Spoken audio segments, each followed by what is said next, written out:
We're back on another exciting episode of Starfleet Boy where we have a casual and informal conversation about Star Trek. Today we're talking about Star Trek Discovery, which has returned from a little break. So season 4, all in, and we're all in, but not all of us are in, if that makes sense. So Marcelo and I are all in. We're here. Hello, audience. Welcome. I hope you're all in too. Say hello if you're in the chat tonight. And then we're expecting Braxton to come along shortly. I think he's just finishing the episode. We have no Patterson today, no Dr. Patrick today, but he's in the audience, which is cool. Yes. And we also have Jill who says, "Kapow, ow." Woe to enemies of Owo. Wow, I love that. That should be your screen. I'll try. Yeah, but you do realize Jill changes her name on StreamYards every week. Yeah, I know. It's brilliant. It's like a cool tradition, and someone has to add her so she can see if it worked or not. So that's pretty cool. Text Trek is in the house too. Howdy, and don't forget, those of you all here, and we'll tell you about it again at the end of the show, to go check out Text Trek tomorrow for a deep dive analysis, which is super fun every week on Friday, part of TQIF, and then we'll have Starfleet Boy After Dark, where we're definitely going to be talking about the season finale of Book of Boba Fett. So, among other things, there was no Superman and Lois this week, so that's pretty weird. Patrick says, "Joanne, oh wow, Owoshikun is a hero." Yeah, she totally is. I agree. So we're gonna buy. And we might actually have a special guest on also, but I'm not sure. They might be asleep. I'm not gonna say who it is. So some of you in the audience know, but we won't say anything in case they do pop in. I don't want to be like, oh, they're gonna be here, or if they don't pop in or whatever. So I mean, Starfleet Boys, casual and informal. We you're welcome to come in and out as you please. It's kind of like Haz's what's it called, the karma barge.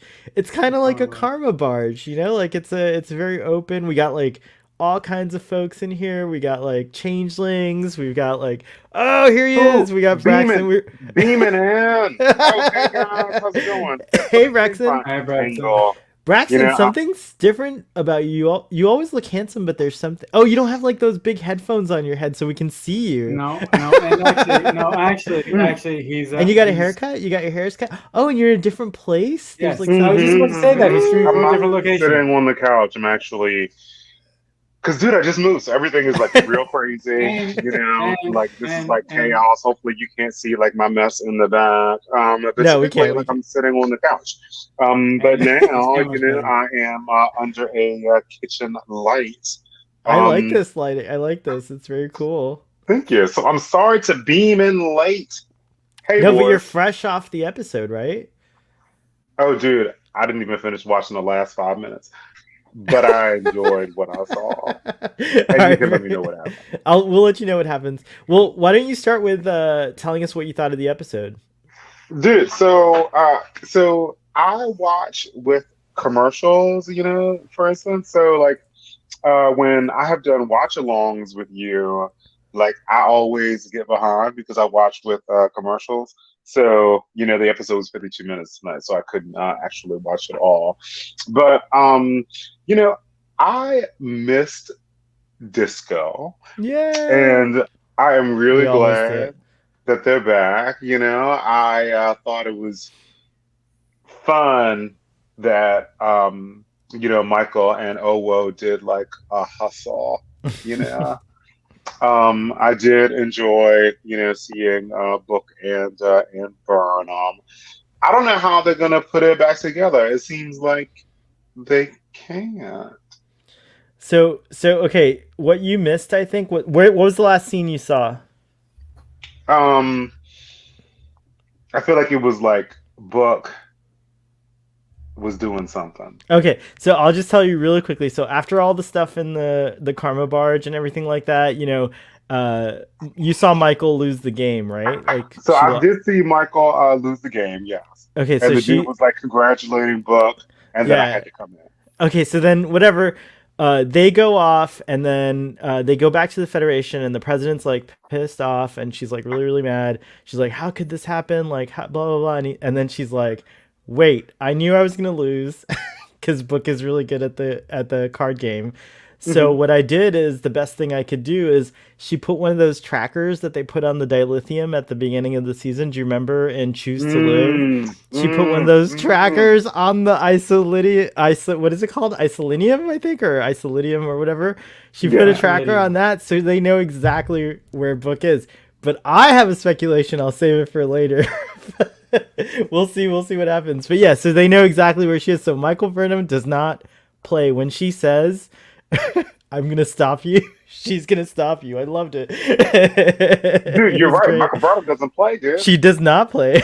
She does not f around. So it was a pretty cool. So when you go back to see it, it's still exciting to see. I think you'll enjoy that little moment when she like reveals that. It's very cool. So Michael gets one up on the on Book in this one, even though Book won the card game. Marcel, what did you think of the episode?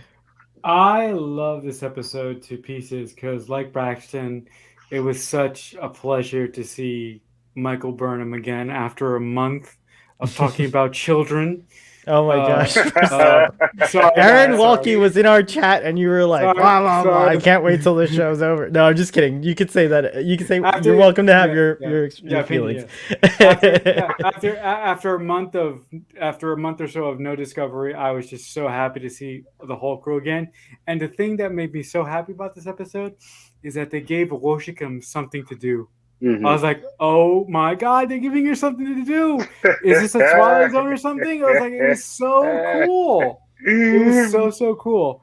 I also loved the relationship tension between uh, Michael and Book, and Michael having to choose between her love for Book and her duty to Starfleet. But I did like her choice ultimately because at the end of this episode, we really understand that Michael, at her heart, is a kind, caring person, but Mhm. she's also a soldier. Mhm. So, so she'll always choose Starfleet over I her don't, I don't her like to think of love Starfleet officers for as the for soldiers, the but you're for right. the They're for essentially the soldiers. Book is not walking the right path, yeah for the He's moment not doing the right yeah thing. for the moment Michael will always choose duty over her love. And I really, really like the way that Sonequa really emotionally played that specific scene when she lost the card game to Book.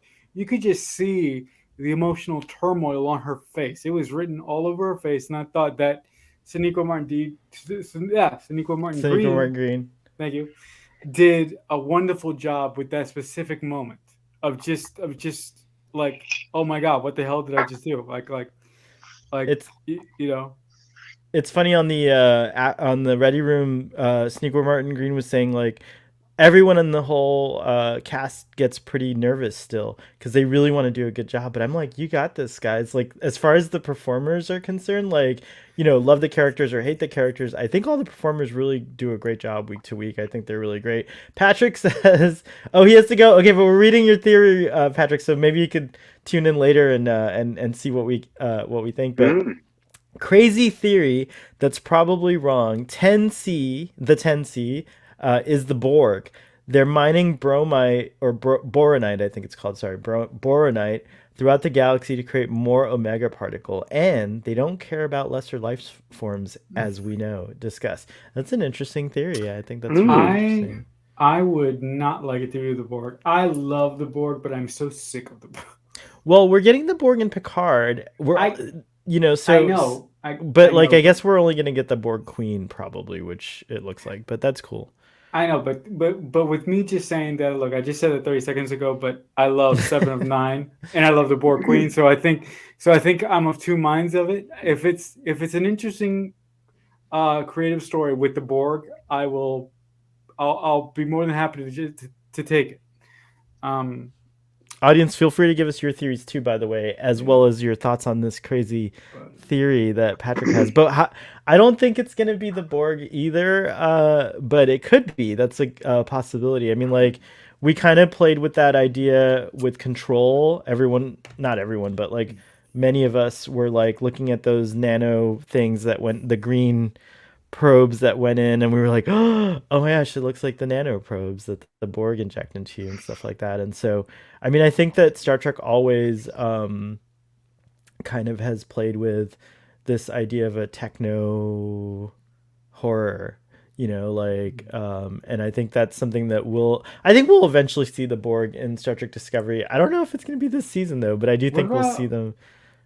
what about like I just saw this like off the top of my head as you were discussing. What about this is crazy because this makes no sense, but just go with me. What about V'ger? Yeah, everyone, people are wondering, but I think V'ger's done too. You're talking about V'ger's source, like the people that created V'ger, No, no, but I'm talking about the actual. because I'm talking V. about no, I'm talking about Decker. Oh, Deck. I think he's gone. Like he's one with the universe. Like he and Okay, but Ilea and V'ger merged and became like non-corporeal. So I think he's like, he's everywhere all at once type of okay, deal, like that kind of thing. Or not he, but V'ger is, or whatever the okay. V'ger I don't even know entity. what V'ger is, dude. Oh, have you not seen Star Trek: The Motion Picture, Braxton? No. We're doing a watch along the next time you're on Starfleet We After need yeah, Dark. we need to That's do that. it. We If need to you're do on that. the next time you're on After Dark, we're watching Star Trek: The Motion Picture, We need to do that. and that's it. It's already decided. Yes. Text Trek says, "I feel like Awoshikan has gotten more to do than Reese." I love fathers using their last names. That's awesome. Part of me would have liked to see him be the one to tag along. Well, Jen Reese did have some boxing scenes, right? Like was it last season? No, it was a couple It was seasons this ago. season. Was it Wasn't it this this season? season? But we've Yeah. seen him. We saw him in. No, it's the video that Ariam was watching. She was like in a boxing thing with him or something like that. I feel Okay. like, and she was downloading that. I loved Awoshikan in this episode. I think she actually, in a positive way, stole the show. Like she definitely got the limelight here. So I'm glad they picked that character. But I could also have seen Reese doing something. Both characters are underserved. So is Ronnie Rowe's character. What's his name? Uh, Um, the other bridge officer. We know nothing about Nilsson, but at the same time, I'm not what about complaining because we've at least gotten to know them better than in season one. what about And well, yeah, what about I'm sorry. What about my girl Detmer? Come on. oh yeah, no, but I feel like Detmer and Owo have had like a little cute. They do a lot of expression. They cut to them a lot, like on the bridge, like as far as reactions go. And so I do think that, like, for example, gosh, like I can't even remember Ronnie Rose. I know the actor, I just can't remember his character. Bryce, I think it's Bryce, yeah. Bryce, right? Yeah. It's Bryce. It's So Bryce. yeah, I think Bryce needs more moments. So does Reese. But I'm glad I love them all. I'm starting to love them like I love the other crews. Like the way you like by the end of Star Trek: The Next Generation, you're like, oh, I love every character. I know that some are not my favorite. I disagree with certain characters, but I still will go back and watch their Star Trek, and that's how I feel about these guys. They're starting to feel that way to me, like, and so I definitely want more stories with them. But yeah, this episode I thought was one of the things that David Ajala, I say Ayala because I'm in Miami, but I think it's Ajala. David Ajala said on the Ready Room is that this episode was meant to be like a kind of like a lighthearted a lighthearted episode. With even though it had very serious implications and high stakes, it was meant to be like lighthearted to give the audience kind of like a breath before it get. So I feel like now it's gonna get more intense. I think Will Wheaton described this as the end of the beginning, if you will. So now the next episodes are the beginning of the end of the season.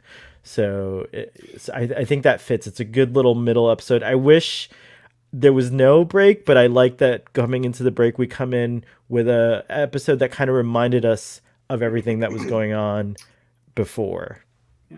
No, the other thing that I noticed about this episode, and this is very, very small, and not too many, probably not enough fans picked up on this, but when Michael and Saru were walking towards the corridors, the way that Saru spoke to Michael was so respectful and so Starfleet. I was like, I just love you, Doug Jones, and I think that the writer of this specific episode, I don't know her name. I'm sorry, I think it's a gentleman, or something. he or his name.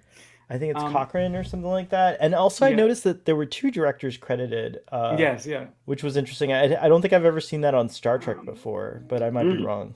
but the way that this specific writer wrote the dialogue in that specific scene, I was like, yes, Mm. I've been waiting for the characters to talk like this for 4 years. Where has this been? But I just love that.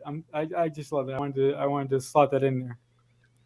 I Oh was wow, reminded of what's the coon? I was reminded of something by Matt who couldn't make it tonight, and he has a couple of comments that he offered, so I'll read them in a second. But Matt did a tweet today where he reminded everyone that like Star Trek Discovery just reached its 50th episode, and that's like Oh my god. that took 4 seasons to do, whereas like before in by season 4 you would have already hit like what is it close to 100, like you're No. right, you're Hmm. like It was like Yeah. 20 something episodes. Yeah. Yeah. yeah, No. so Yeah. But normally in a series that has 23 episodes, you usually hit episode 100 by season 5. But in some cases, you usually hit episode 100 by season 4. In some cases. right, but that's what I was going where I was going with that is that like it's a good reminder because like I've often wondered also like why does it take Discovery to like so long to get to a certain place with character development. Well, it actually hasn't been that long. It's only Mm. been like the equivalent of like 2 seasons, and in that many episodes I feel like Discovery in a lot of ways has come further than many other Star Treks come. Like most, if you count, if you forget seasons and just go by episode count, Discovery is reached by 50 episodes. I feel like it's a solid. They've really found themselves at their 50th episode mark. I'd love to go back and analyze and even like kind of see where all the other Star Treks were on their 50th episode. You know what I mean? And compare it. It'd be an interesting exercise to do. But I feel like Discovery's like, that's one of the things that like, I feel like has to be taken into account when I critique the show from now on, is that like it's still a pretty young show when you think about it in terms of episodes, but it's doing phenomenal in that it's rebooted itself 3 times and then it's like like Yeah. I mean, it's really figuring itself out. And I feel like this is the disco, this is my favorite disco, like Yeah. season 4 so far is like I feel like they're firing on all cylinders for me. Season 4. You personally know that I watch it with a friend who is not the biggest Star Trek person ever. I mean, she likes Star Trek because of me now, but she mentioned something last night that she has been kind of disappointed with the season because she likes new Star Trek with a mixture of action and conversation, and I feel that this season really has been sort of more laid back than the previous seasons, if that makes any sense. Have you felt that? Yeah, there's just I feel like I don't want to say laid back because there's certainly like tense or intense. Ooh, Oh, Braxton went to a new spot. More Dude, I tense had or to change my intense perspective really quickly. Sorry. things are yeah, going on. But I do think that the pacing is probably making it feel more laid back and or like it's better. It's easier perhaps to digest now that we get the language of Discovery. Like we've had it for 4 seasons and we get their vibe and we get what they're trying to do. There's a lot of things that now we understand as an audience that makes it easier to kind of like watch Disco with less questions, I guess is the word. I feel like I'm riding the ride a lot more than in previous seasons in this season. So Marcelo, what you feel like Discovery this season is too slow? There's too much talking and not enough action. no, I really like the sort of rhythm that this season has. Hmm. See, I'm actually watching this season for the first time with a friend of mine who is not. She's a Star Trek fan because of me, but she's not like us, and she prefers new Star Trek to have a mixture of action and discussion. But she feels that this series has been this season has been sort of plodding along very slowly, and there's been too much discussion. There's not been enough action. So So I actually agree with that sentiment. Like Okay. I enjoyed like the ass kicking Michael Burnham. Like I Yeah. enjoyed the Michael Burnham that was fighting Takuma. Yeah. Like I enjoyed the Michael Burnham that like if you were gonna do something, like she might actually like physically restrain you or Vulcan neck pinch you. Like I miss that Michael Burnham, the woman of action Michael Burnham. But Yeah. Braxton, they know, like everyone's like Michael Burnham, you're the most creative, quote unquote, like I think officer we have. Like, go break the rules. Like, I feel like she still gets to do whatever is gonna no, I get the mean, job I done. mean, As I think, Picard says, he said, what does he yeah, say? He's like, I'm not in the habit of consulting lawyers when I have to do what needs to be done. There's a degree. And Sonequa Martin Green actually, I know you don't watch the Ready Room, or maybe you haven't, or maybe you do now, but Sonequa Martin Green actually touches on this, and she talks about how like figures like Michael, they'll do whatever they think has to be done, and books kind of like that too. It's interesting that they have different personalities, but they also both have these like strong convictions this season about what the right thing to do is. And I love that it's coming to a head now, Mhm. and we got to see whose right way is gonna win. It's like so crazy. I think that Michael as a character in early seasons really, really. I mean, I liked Nicole Martin Green's performance a lot, but her character in early seasons really annoyed the crap out of me. Cause number one, she wouldn't listen to anybody. She would do. I mean, good lord. Oh my god. But with that being said, I really like the kind of character that she's molding into now. she She still has. she's matured, which is cool to Thank you. see a character So go the through that. thing, Yeah. so the thing is, what? I enjoy a grab them by the balls kind of character. Okay. Like I feel like there are people who are like really successful and they're really rich and they're really far in their career because they never do what anyone says. They always do what they want to do, and they have like good ideas and they can lead. You know, I like that about Michael Burnham. I stand Michael Burnham for that. Like I am like a manager who is a yes man in my day to day life. And you know what? I want to say no. Say it. Like Say I want to no, do, Braxton. yeah, I want to Learn do from whatever Michael what I Burnham. want to do. And I appreciate that Michael Burnham always does that. I love that Michael does that for you. Like that, she kind of does that for me too. It's like she's like her defiance sometimes, and I agree with Marcelo that in the beginning it would annoy me a little bit, but that's because she didn't. I like to me it just like felt like she was always undermining her captain, and Hmm. that's I think something that's built into me, right? Like from all the Star Treks, like whenever you do that, Picard's gonna get you back. Like you don't undermine the captain, Yeah. Hmm. but at the same time, she suffered for it too. We've seen her suffer for undermining Captain Georgiou. She lost Captain Georgiou, so her mistake actually has like probably the biggest consequences we've ever seen in Star Trek. So I love that there's a growth to this character, and now she's the captain. I hope she encounters a Michael Burnham at some point on her crew that kind of like teaches her a little bit of a lesson. And I love that Sonequa Yeah. Martin Green it was reflecting, that's what she was reflecting on actually also. Hmm. I don't know, you guys should watch the Ready Room, it's pretty cool. I'm obsessed with it right now because whenever Sonequa Martin Green's on, it's always exciting, but it was Ooh, both, SMG was on the Ready Room. it Ooh, was her and David Ajala, and they're ooh, so great. wow. Like, yeah, it's really great. You They should have watch it. really And I good learned, chemistry as actors. yeah, they have really great chemistry. They're amazing. Hmm. Fathery says the show has gotten much better with the slower pace, in my opinion. The mid-season finale, which was mainly talking, might be the strongest episode they've done. Yeah, it's really awesome. Yeah. Kudos to the Disco writers. Here from me as Father well. Reed likes a lot of speechy drama. And so does Jill says, I woe to Owo's foes says I wouldn't care less about action and fights. I would say I couldn't care less, sorry, about action and fights. All talk, no action is fine with me. LOL. Are you watching the Gilded Age? Are you watching the Gilded Age? Woe to Owo's foes. Dude, And I feel all like Jill's not watching the Gilded Age. The Gilded Age is probably too mature. what? I heard the Gilded Age was very mature. Like, what do you mean? Like, it's not. I mean, what do you mean? Like, adult? Like, Mm-hmm. X-rated or whatever? No, not at all.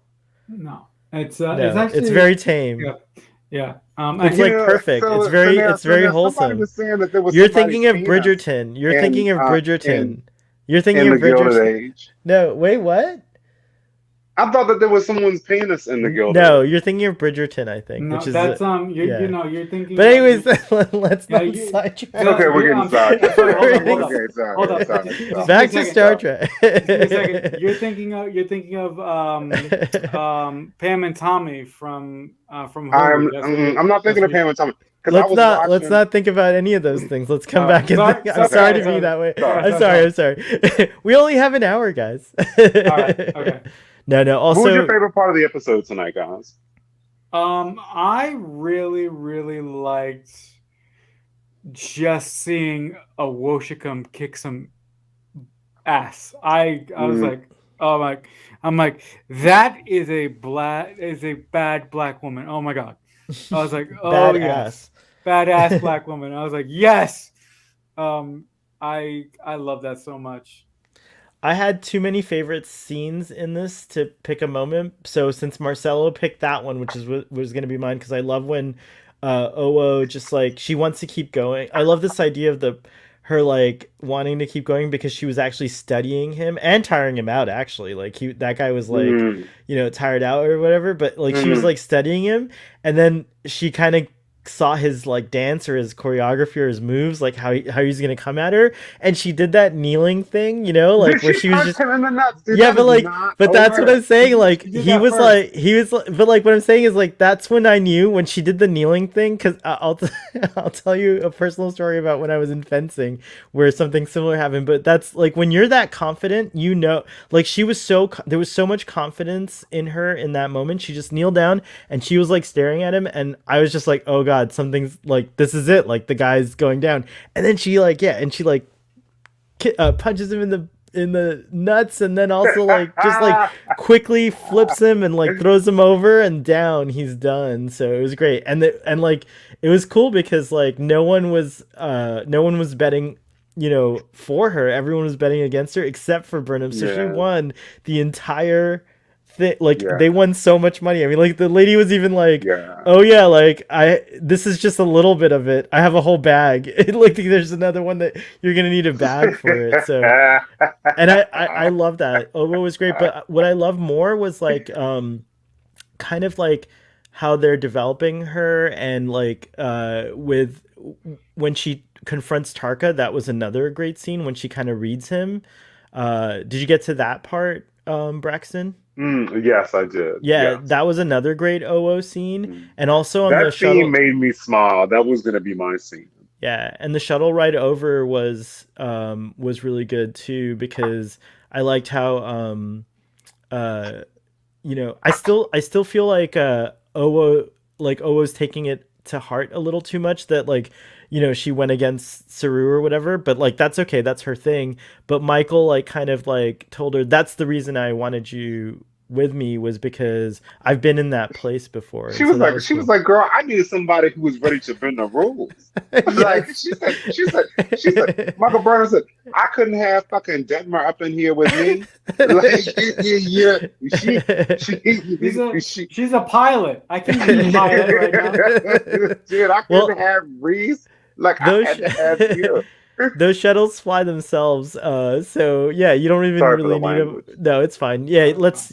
But actually, thank you. I love your excitement, but thank you for reminding me. This is a PG show. Let's keep the chats PG as well, please, if we can.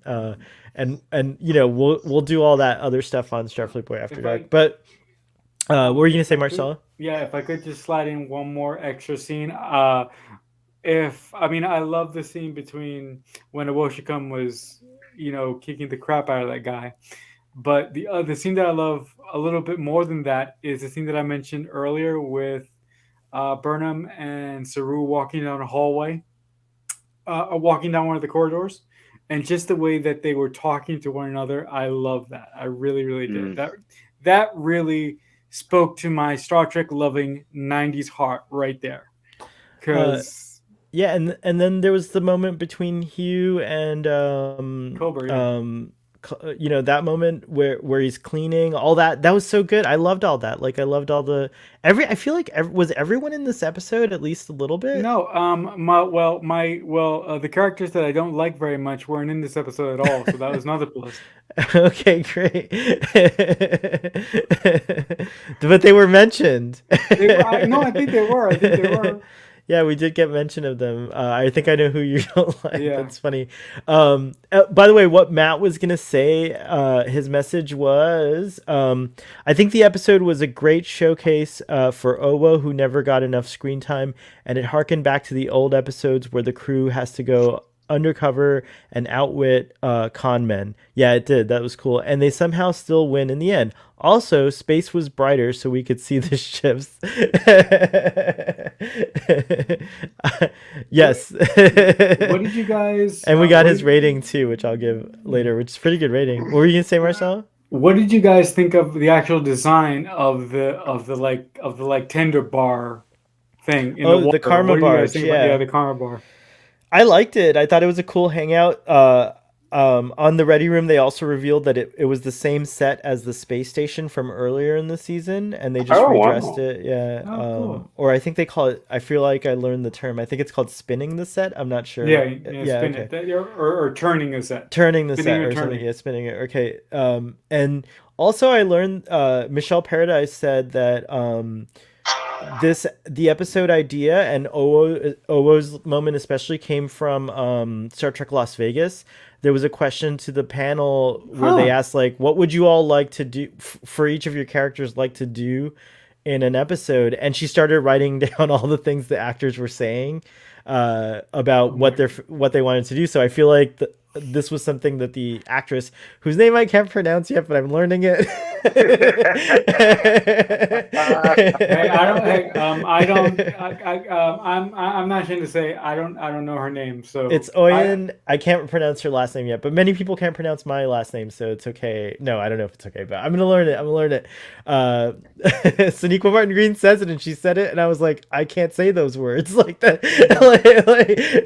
I have to actually like practice. But Say Father her learned how to say name. Father learned how to say the name. So if you go to Text Track tomorrow, he's gonna pronounce the actor's name correctly. But anyways, so it delights me that like I think that's part of the reason why the performance was so strong is because this is what she kind of like she was this is something she envisioned for her character, like this extra development, and so it was pretty cool. Oh, when it comes chill. to It's Fazludeen or Fazludeen, however you want to say it, depending on Fazludeen. yeah, or Oh Fazludeen, wow. yeah. No, but on the very same point, it really shows that Michelle Paradise, as a showrunner, is really attentive to what she really listens to her cast and crew. And for her to do something like that, she didn't have to do that. But for her to take a bunch of ideas that her cast wanted to do eventually in the show, and for her to make an episode around that or a couple episodes around that, it shows her ingenuity as a writer. Um, and Yeah, I I feel think like that's what. I feel like that's like a really great thing. Father was just saying anecdotally that I was there at STLV in 2019 and saw Michelle Paradise sitting a few rows in front of me during that panel. So she was taking those notes while you were there, which is pretty cool. But I think that yeah, I like her as a showrunner. I think that Disco, naturally it improved in its consistent delivery of good episodes once they had like a solid like person who's on the steering the ship, and Michelle Paradise has done a great job in my opinion. She's pretty cool. So I think the steering of the ship really changed when Alex took over for the previous showrunners in season 2, episode 6, because that's when he took over, and he brought in Michelle a couple episodes later or a year later. Um, so yeah, to actually run the show with him. So Mm. yeah. Uh, what else did you like? Oh, did you guys like the way that the shuttle, like I was actually like, what is going on here? The when the like the serpent thing came out of the water, and I kind of like was like, oh, is it gonna, are they gonna like go into, is this place in the belly of this like beast? But of course it was a hologram. But I like that little thing that they hide the place behind this like, you I, know, monster. I also I thought that was really cool, but I really enjoyed the makeup effects in this episode. Yeah, what'd you Um, think of Haas, by the way? Mm. he He looked was pretty cool. He looked he good. was pretty cool. Is I he a just feel character? bad that the shapeshifter was the person who was the crook. I feel like we're used to seeing like shapeshifters like in a negative light, and here they gave us a shapeshifter in a negative light. But it was nice to see a changeling again. You know, Yeah, I thought that was pretty cool. it's interesting because we haven't seen. I guess technically we haven't seen a changeling since Deep Space Nine, right? Hmm. Like, Yeah. so it's been a long road to No, see actually, a no, actually, changeling. actually, but didn't we see a changeling in Lower Decks in the bar when Boimler went into the bar and he thought that this old man was getting beat up and it turned out to be a changeling? Remember? And he I said, don't remember that. "Oh, Oh, I think shapeshifter, you might. boo!" Well, he says shapeshifter, but I think they refer to this being as a changeling specifically because they are uh like they look just like Odo's people, the founders. Right. Hmm. So I think this was like meant to be, and I think that's what I associate changeling with. But you're right. I think there are other shapeshifters like Ilea. Um, Wait, sorry, wait. not Ilea. What's her name? Not Martia. Is it Martia? What's her name? Iman's character in I think it's Martia. Iman's character in Star Trek Six is a shapeshifter, but not a change. You know, not a founder or changeling as they were calling them. But I don't know. Oh yeah, oh yeah. That the creepy woman that helped Bones and McCoy out of jail. Oh yeah, Wait, yeah, you're right. She was a changeling. Yeah. Well, she might not have been. I They were saying shapeshifter back Oh, then. They shapeshifter never. back Yeah, then. yeah. Like so, I associate changeling specifically with the founders, but this certainly the being that they stopped, the shapeshifter that they stopped looked like a founder, right? Like you guys Hmm. saw that too, which was cool. And she was a female change, and so you know she was like super shrewd, dude, and rule breaking. Yeah. Yeah, I wonder what's gonna. I wonder if we'll see more of changelings. I wonder if we'll ever get back to the Great Link, or I don't even remember what happens to them right at the moment. Like what happens? They had a disease, and then Odo went back and spoilers for Star Trek Deep Space Nine, but they had a disease, and Odo went back to cure them, and he had to rejoin. He had to rejoin Yeah, the chain, right? Or with the Mhm. the yeah the link, Great or Link, yeah the the link, Great the Link. link. So yeah. They had something that looked kind of like the Phage, dude, Oh, but it here we wasn't as go. bad. Thank goodness, Father E. So yeah, Martia was called a cameloid That's right. or camelioid. I'm not sure how Our to pronounce it. personal Star Trek encyclopedias, Father, ladies and gentlemen. Thank you, Father, for being in this chat. You are invaluable to this show. But you're not expected to be here every week, but we love it that you are.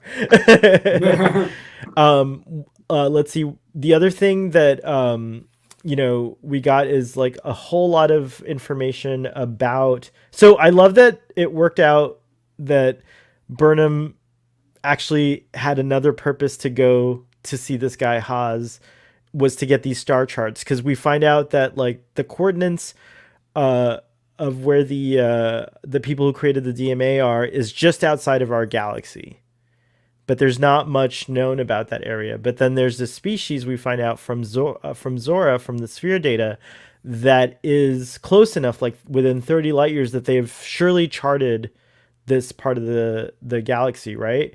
And so then we find out that the DMA might actually be some sort of like drudging device that like scoops up this this like element which is missing from each of the sites where it jumped in order to power this like great big field or energy field that we discovered. It's like the size of like from like maybe a star and like 3 or 4 planets. So it's like a huge thing out there. So I think we're gonna meet these. They're called what are they called? The 10C, right?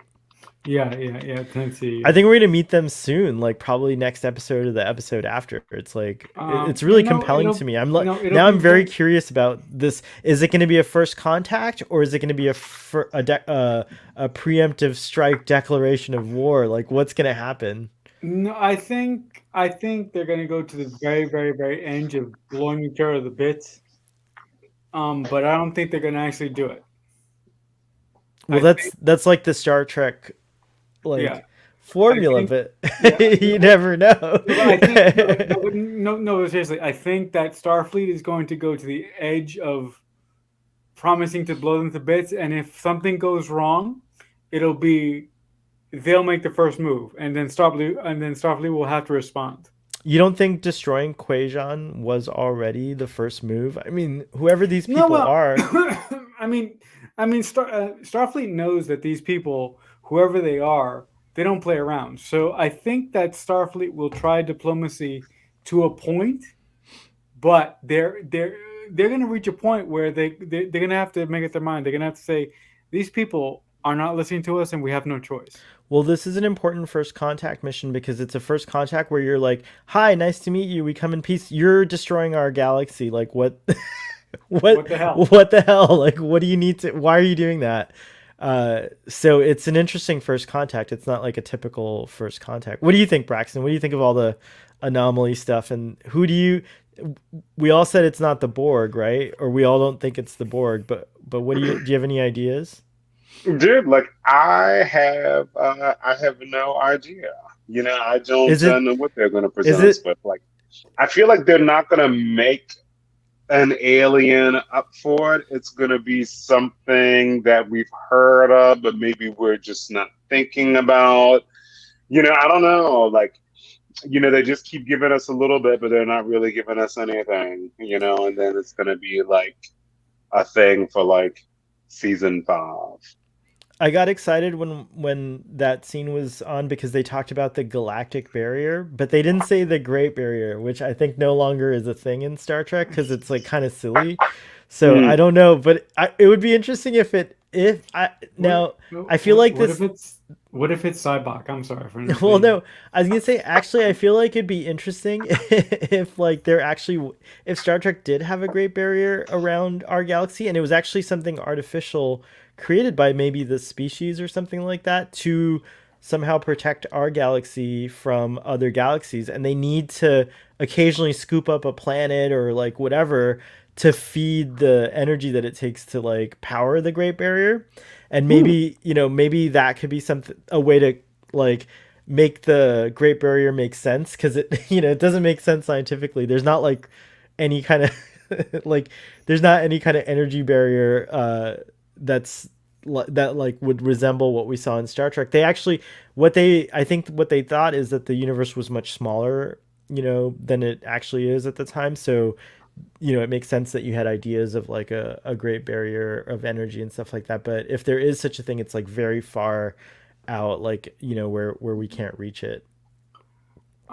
No, the other thing that I'm wondering is that these aliens that they meet, I'm really interested to see how they're going to be shown on screen. I wonder if they're going to give them corporeal bodies, or like when Discovery gets there, they're going to be beamed into like a space bubble that allows them to breathe and communicate with the aliens, or if the aliens are going to be like floating, not like jellyfish, not like Encounter at Farpoint, but like This time this time there'll be lobsters, space lobsters. yeah,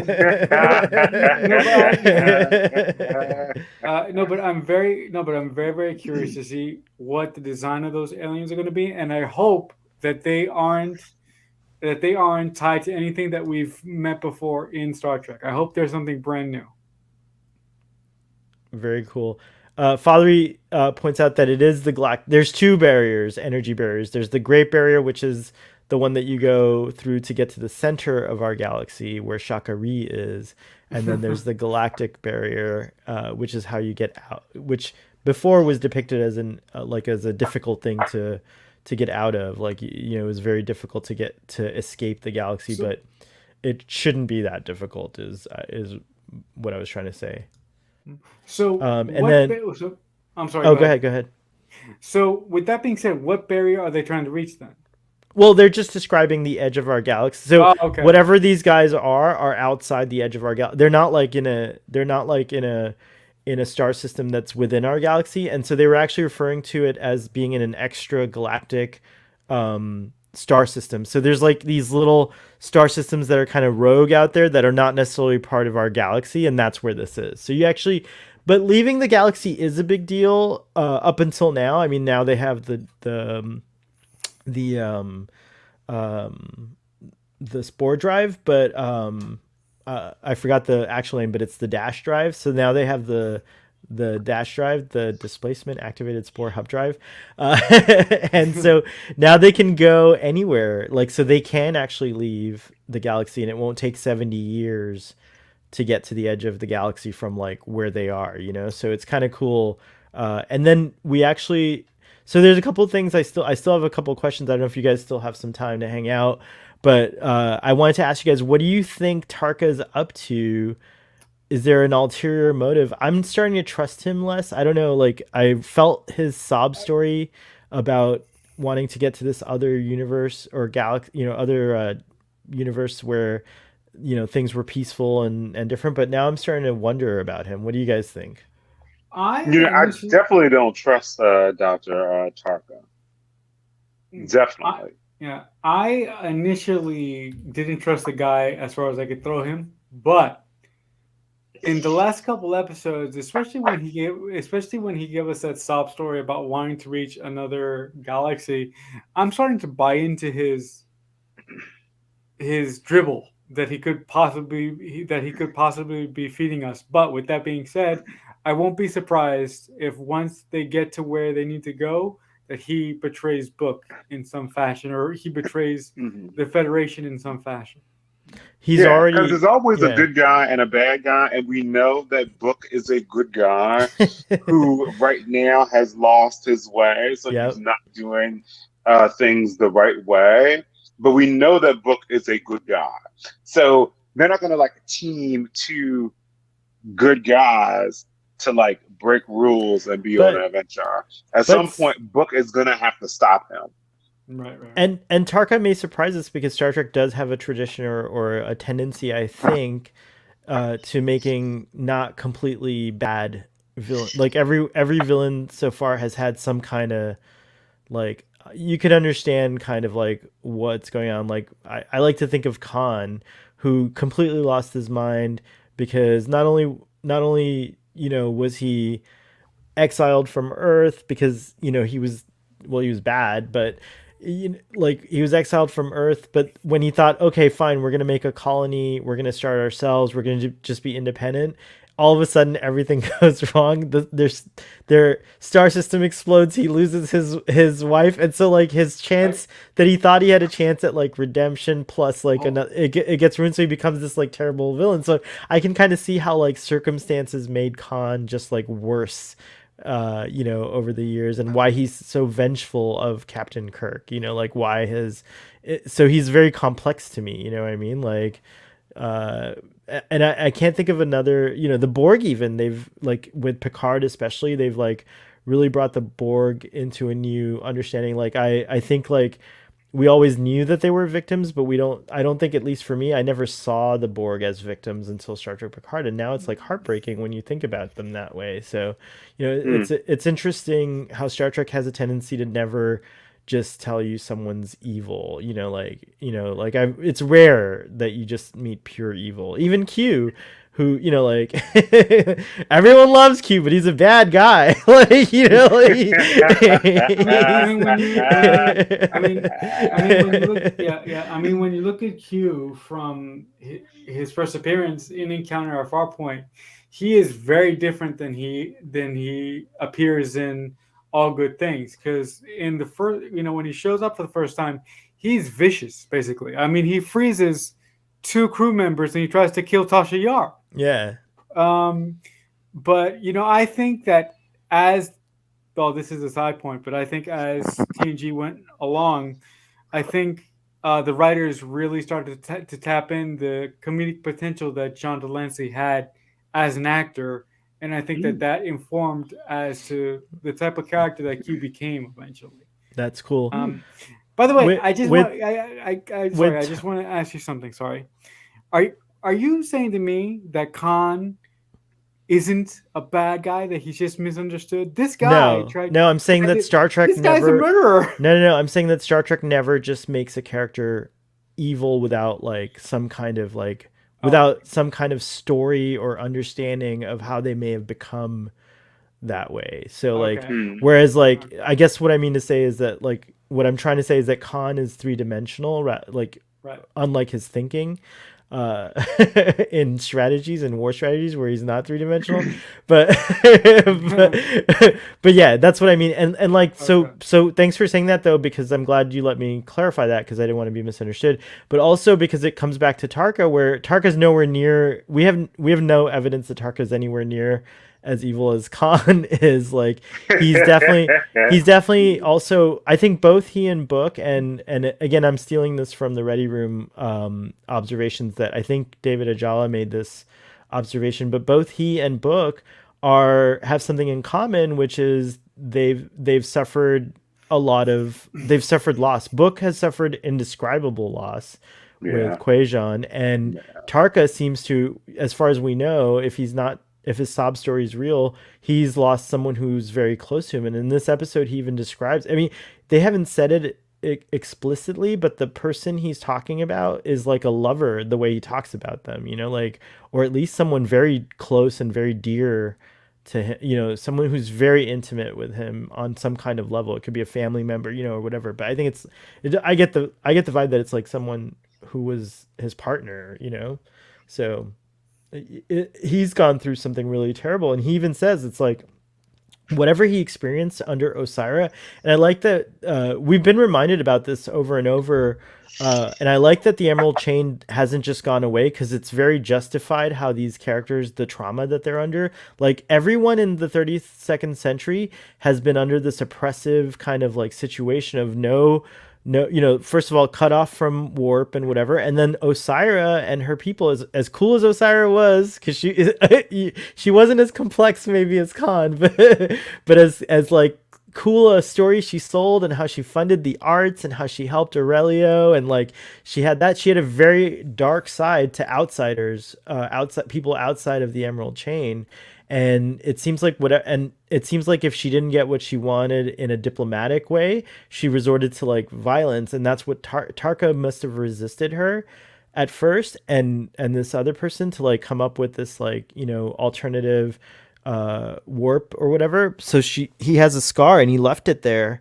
And Book even points it out. So he has a scar of that thing that makes your head explode. So imagine being under that fear constantly that your head's going to explode if you do the wrong thing. You're forced to be completely subservient to, you're a slave, like essentially, and if you value your life even a little bit, you're going to be scared. So Tarka's been through some dark stuff that we haven't seen on screen, but they've told us about. So I kind of see that. I kind of hope he comes to his senses too, and maybe that's what Book will do for him. I hope that's the story, is that Book will bring Tarka Book will find the light again and bring Tarka back into the light. But I don't think that's going to happen. I think the DMAs, they're going to go in the DMA, they're going to launch that isolytic weapon, and then the DMA aliens are going to get angry AF, and they're going to come to us and then it's going to come down to some crazy stuff. Definitely. Some crazy stuff I agree, happen. man. It's good. Well, So no, go I don't know. down. I jokingly said that to counterpoint the sappy thing that I was saying, but I actually genuinely have no idea. Discovery has been surprising me this season. Like, and Will Wheaton even said that he's like, and I don't know about how you feel, Marcel, but Will Wheaton mentioned like as an active storyteller and actor, you kind of know the like where shows are going or what direction they're Hmm. heading in. And he says Discovery keeps surprising him, and that's what the president says about Mm. Michael As Burnham a too. Mm. as a as a storyteller, for my money, I've been very, very impressed with the caliber of writing this season and the pacing of these episodes. Right on. If it feels like to me, like you said early on, it feels like to me that Discovery knows what type of show it is right now, and it's just comfortable, and it's taking its time with the story that it wants to tell. But I can guarantee you that when Discovery finally meets up, I can guarantee you this because I know I I'm not going to guarantee this, but I can pretty much take it to the bank. I can guarantee you, when Discovery meets up with the anomaly, there's going to be some fireworks. Like we are overdue for some fireworks at this point. Well, next episode is coming up. Looks like they give a little clip, so I won't give any spoilers, but it looks really exciting, and I look forward to talking about it with y'all. Any final thoughts and a rating? I'm gonna. By the way, my rating's a 10, 10 out of 10. And Matt gave this episode 7.2 out of 10. Audience, chime in with your rating. And let's start with you, Braxton. Any final thoughts and ratings? So the so I gave it an 8, even though I haven't finished watching it. And maybe, I could go higher or lower depending on the end. But I feel like I know the end since you guys told me about it. But I feel like the second half to season 4 is off to a good start.